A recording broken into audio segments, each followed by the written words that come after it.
پاکستان. بسم الله الرحمن الرحیم. کله ورداسې وشي نن سبق چې دا خبره ده قرآن کښې تربرینی سړی کله ور کافر کو ډاکټر صاحب تربرینی کله ور سړی کافر کو میشه چې زه د تربیری سړی میشه دا کله کله قضاوت ته مراکې ته سیغ شي بیا په ټولې دلایل فریقین فیل کې بیا په آخر درته وایي سړی څه دا میش دی بیا تربرینه هی سره چلش کې تو سره وبوسي میش دی بیا خپل ډېر والا مالین یې دا شی د یهود عمل و لکه میش تو څونه سبق د یهود وویل پاک چې تو څرنګه سبق زده کړه ډېر ښه په میش کښې وینه چې د یهود ګردې په نیمه سپوره ور ووشتلې نو په پښتني کښې ډېر صفتونه د یهود نه نشته لړې دي لړې نو آنن بغیا ان ينزل الله من فضله على من يشاء من عباده یو کفر ځکه په دې راغلی دی چې دې تربریني وکړله بنی اسحاق شد په بنی اسرائیل شد 4,000 کام و بیش نبیون دی اسحاق علیه السلام په الوداع کښې روغلل یو حضرت محمد مصطفی اسماعیل علیه السلام په الوداع کښې روغی چې میشتو سې د هغې امتیونې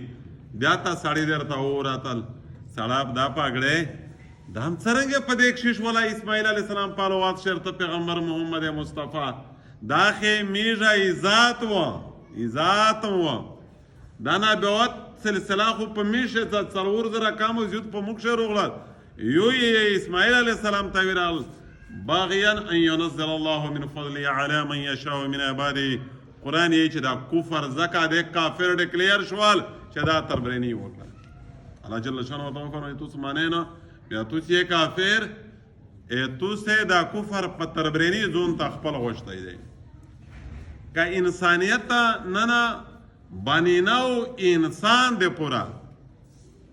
قرآن په احکام شه تعمیم دی د هر چا دی پوره وي یوه نیمه واقعه مخصوص حالات دی پوره راغلی وي خو سبا خو ټولې ته دی پکښې که نه په دې یهودو نه په دې عیسایونو نه دروغزان فاسق فاجر کافر مطلب د تمام بعد من مجموعې دي په وخت مسلمان دی پوره د تعریف کول نه راودي یهودی د عیسایونې موږ وایي چې انګلیسي ډېر ښه دی